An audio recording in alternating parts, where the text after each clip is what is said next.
high death rate on the journey led to a suspension of travel until the Fatal Razak set sail and landed in Trinidad on May 30th, 1845. Working conditions for the East Indians were scarcely better than for the enslaved Africans, and the movement of Indians was suspended once more before the practice stopped in 1917. By then, a Caribbean intellectual tradition had begun to emerge.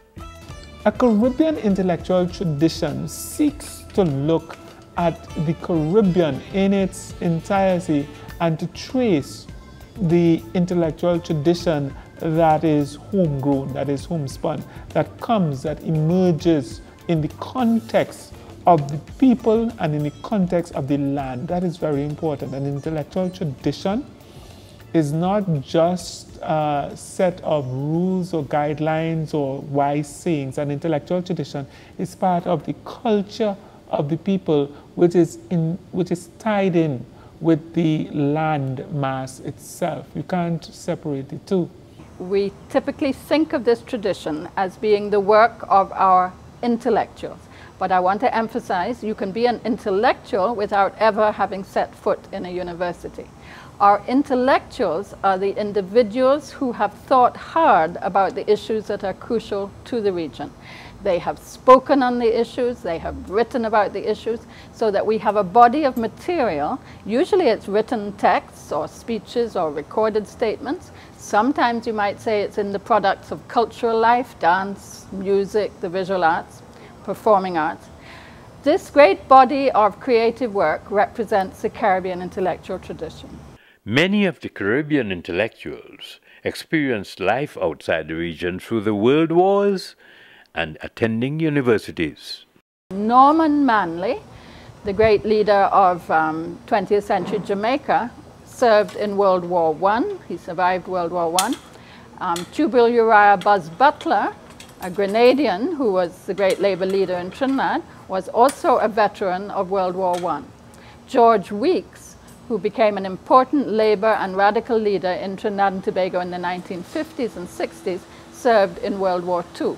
So wartime experience abroad, as well as studying in universities abroad, has tended to have a galvanizing effect on many Caribbean intellectuals. A powerful Caribbean icon is Cuba's Fidel Castro. There were a number of students. By the mid-1950s, there were a number of student movements working to overthrow the dictatorship of Ruben Fulgencio Batista, an American-backed leader who ignored the island's constitution. Castro's 26th of July movement succeeded on January 1st, 1959. He started saying things that really hit home. For example, he started talking about Cuba's long history, how since during the wars of independence, Cuba never gained national independence, never gained sovereignty. So Fidel Castro very much considered himself and his movement as the culmination of this movement towards independence. The revolution, as envisioned by Castro, was both political and social, and he was prepared to have his country pay the price for standing up against both Spain and the United States.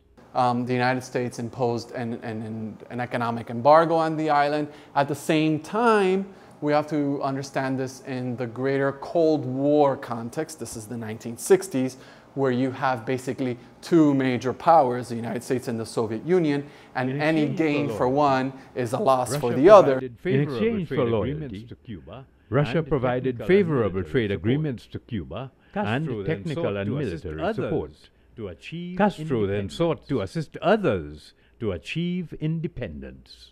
During the 70s and 80s, Cuba also got involved very much with national liberation movements throughout the region, and particularly, for example, in Africa. In Africa, Cuba was a major player in the decolonization of areas such as Congo and Mozambique and places like that, where we see thousands of Cuban troops actually going to Mozambique, going to the Congo, and actually trying to dismantle you know, the colonial structures there.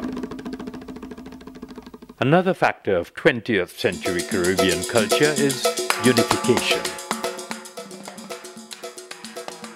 I think that we saw ourselves very early as being a part of a wider whole, of being an integrated region, of having common roots and so on. And therefore integration has been more at the level of people.